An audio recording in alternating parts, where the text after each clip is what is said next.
Before we build a common understanding of the Taiwan past, we need to first construct historical truth.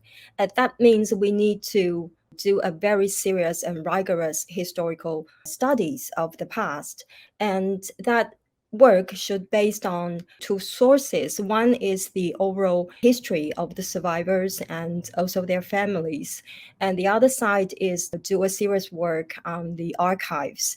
And since 1990s, there are emergent testimonies or witness from the part of the survivors and their families. But on the political archive side, we try to gather political archives from different governmental departments since 2000s. And right now, the total amount of the archives is enormous. The length of the archives represents 4 times the length of the Taipei 101 towers. So you can imagine it's a enormous work left to be done.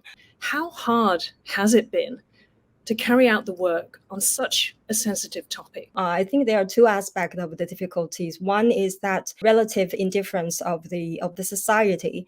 But I need to add that this indifference is quite understandable because our population has received the one state party education for almost half a century.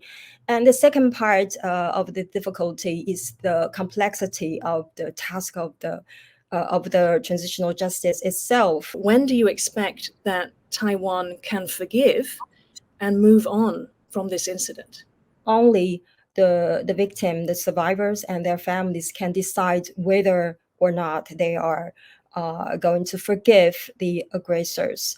And also, I think it's our responsibility to build up or to provide the social conditions that are necessary for them to prepare the path toward the forgiving.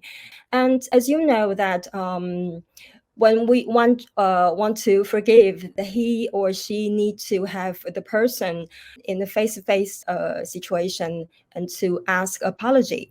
Different presidents, successive presidents, have delivered or presented their apology on behalf of the authoritarian regime, but with different degree of sincerity.